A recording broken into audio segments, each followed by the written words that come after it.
Hello everyone, Larry back with you again, and what we're working on this morning is continuing the sawmill shed build. I got the front beam up the other day, and then we had Hurricane Ida to come through and kind of delayed some of the work on the sawmill shed. So what we're working on today is this back beam that goes on these 6x6 post here. And so what we're going to be doing today is getting these I milled out of the utility poles these 6x8 timbers that will go across the top of these 6x6 posts here. So come on everybody, let's get started and get this project just a little further along, continuing the sawmill shed build.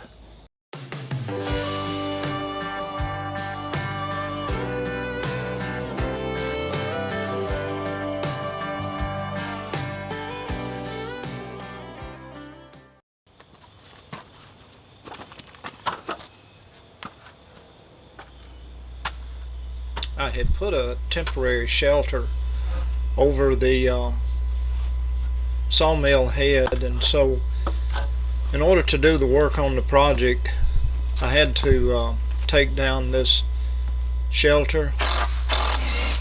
Had a tarp over the top of it, and these were some 2x4s that I had milled on the sawmill, and had just put them up there to hold the tarp up to keep the rain off of the sawmill head. It also allowed me not to have to tarp the sawmill every time that I went to saw something, and I was pleased with the opportunity to be able to go down and saw something and not have to really worry about putting a tarp back over the sawmill. I'll be glad when I do get the sawmill shed done, and like the Oregon old timer said the other day when he finished his shed, no more tarping of the sawmill.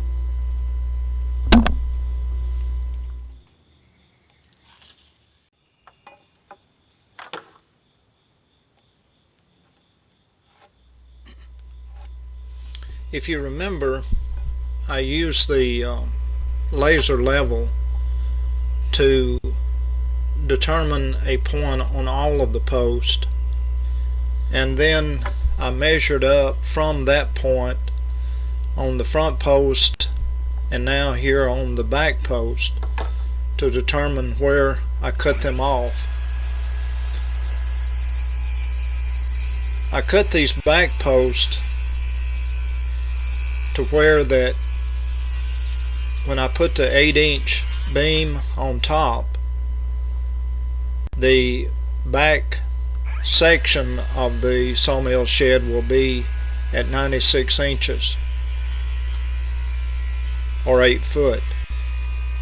The front posts are 10 foot, and with the back posts being 8 foot, that gave me about a 312 roof pitch, and that's plenty for the rainwater to come off. And we don't really get any snow here to amount to anything in North Alabama, so I don't really have to worry about the snow coming off or anything like that.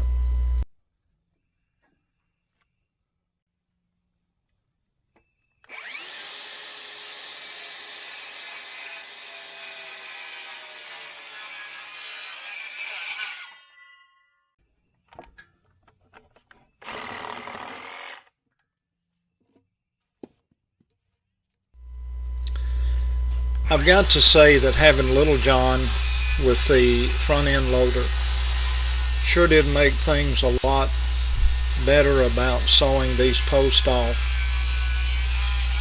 I had the forks on the loader and just put a pallet on the forks and was able to just walk around on the pallet and be able to saw at a comfortable level, and it just is a lot better than working off of a ladder.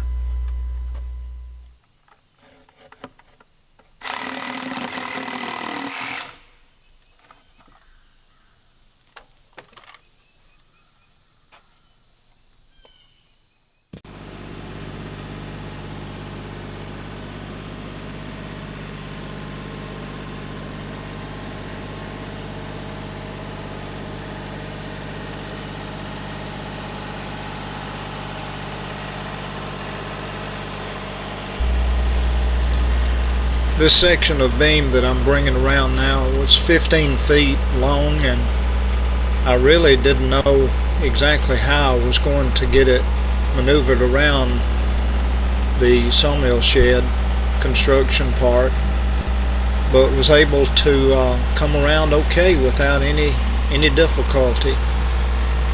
So the next challenge was getting it up on the post.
This first section of beam and the second section of beam will share this one support post, so I had to knock it into place, into position halfway on the top of this one post.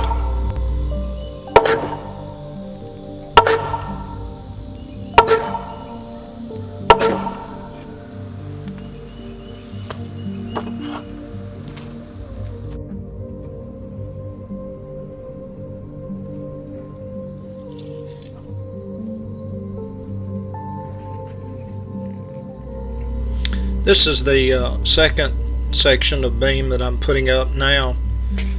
It is 9 feet in length and will be on the middle and the last post. And as I said earlier, this section and the first section will share the support post that you see to the left of my saw.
tried to keep the sawmill head out of the way just to make sure that I didn't accidentally drop anything against it or push anything against it that might cause some damage to the sawmill head itself.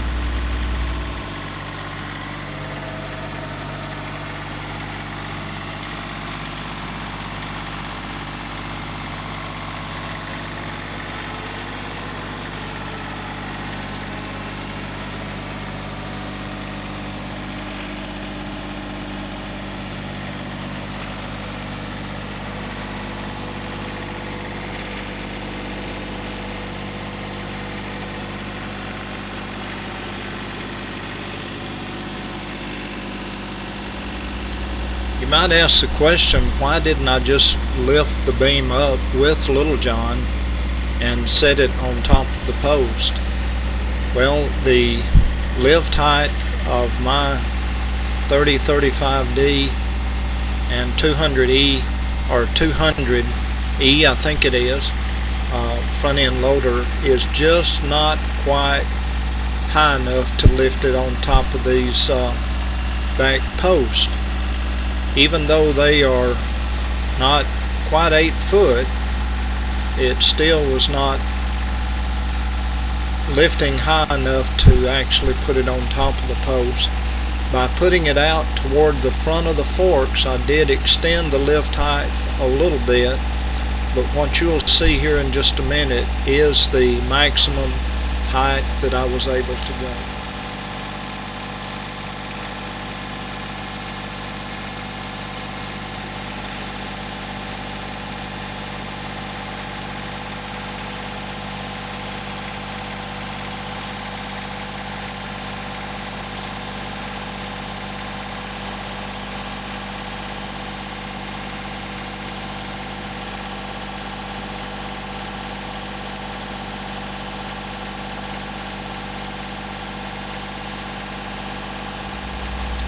The holes that you see in this section of beam were some holes that were already in the utility pole, and it's where some sections of support beams, I guess you would say, and bracing was attached to the utility pole.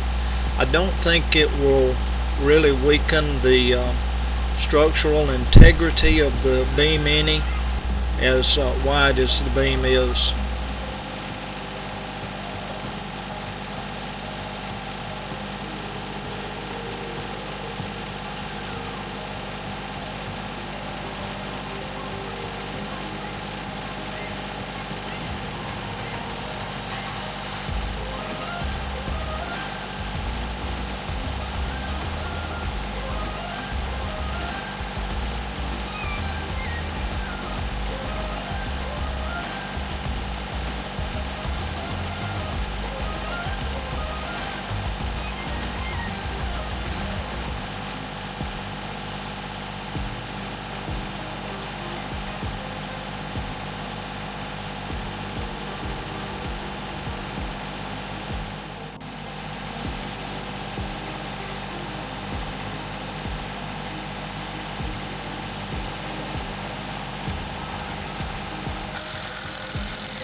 Well, there you have it, folks. We're going to wrap this video up today.